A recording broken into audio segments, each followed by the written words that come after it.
warahmatullahi wabarakatuh. Setelah membicarakan satu fungsional unit spine dan juga tentang lumbal spine sebagai satu buah unit saja, maka selanjutnya kita akan membicarakan lumbal secara keseluruhan untuk anatomi tulangnya. Maka kita memiliki 5 buah tulang lumbal, dari lumbal 1, lumbal 2, lumbal 3, lumbal 4, dan lumbal 5 dari potongan sagital ini. Dan kita tahu di antara korpus 1 dan korpus yang lainnya terdapat diskus yang memfasilitasi pergerakan dan juga distribusi beban. Kemudian ke belakang kita memiliki pedicle, kanan kiri bergabung, kemudian menjadi transversus di bagian lateral. Posisi transversus ini bentuknya cenderung pipih dan panjang di antara L1 sampai L3 dan mengecil pada L4 dan juga berbentuk kerucut besar pada L5. Bentuknya dari potongan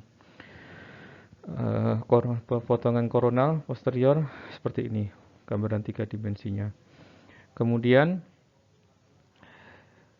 kita memiliki lamina. Kita memiliki lamina yang bergabung kanan kiri.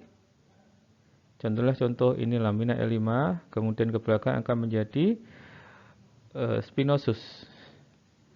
Dan di bagian sagital ini kita melihat terbentuk foramen intervertebralis yang merupakan tempat keluarnya radik. Ya, seperti ini. Ya, sehingga dibatasi pada bagian superior foramen intervertebralis atau canalis neuralis ini. Pada bagian superior terdapat pedicle, kemudian terdapat facies articularis atau facet inferior, kemudian di bagian lateral terdapat pedicle yang bawahnya, dan facet superior. Sedangkan di bagian anterior kita memiliki korpus dan juga diskus. Di bagian posterior ini kita juga memiliki facet joint. Facet joint yang menjadi batas foramen intervertebralis. Ini tempat keluarnya radik saraf tadi. Perlu diketahui penamaan radik pada lumbal itu mengikuti tempat keluarnya.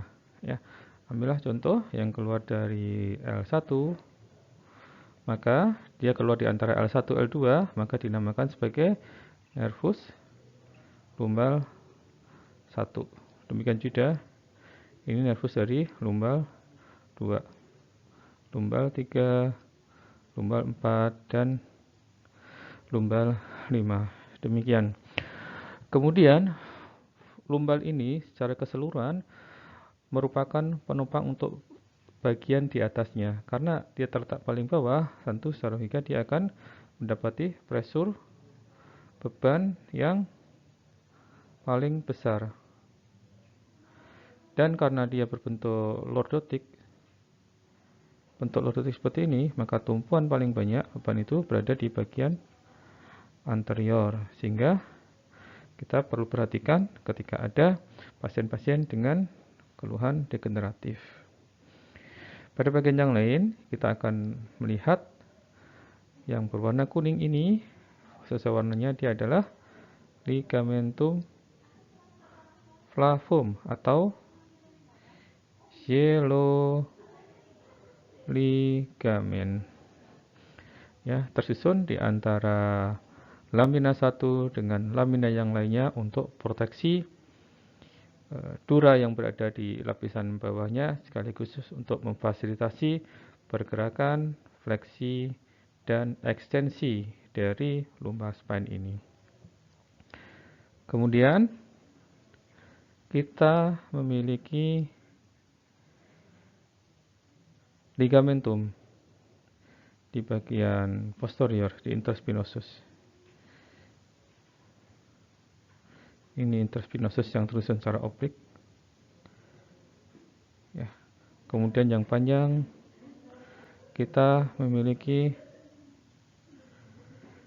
ligamentum supraspinosus yang tersusun memanjang sampai nanti berakhir di cervical 3 untuk mempertahankan posterior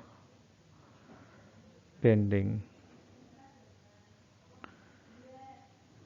Dan pada akhirnya distribusi beban tadi akan disalurkan ke sakrum. Ya, sakrum di sini nanti ke kokse dan akhirnya ke femur dan akhirnya ke kaki sebagai titik beban yang terakhir. Nah, demikian untuk gambaran ringkas anatomi lumbal 1 sampai dengan lumbal 5. Terima kasih. Assalamualaikum warahmatullahi wabarakatuh.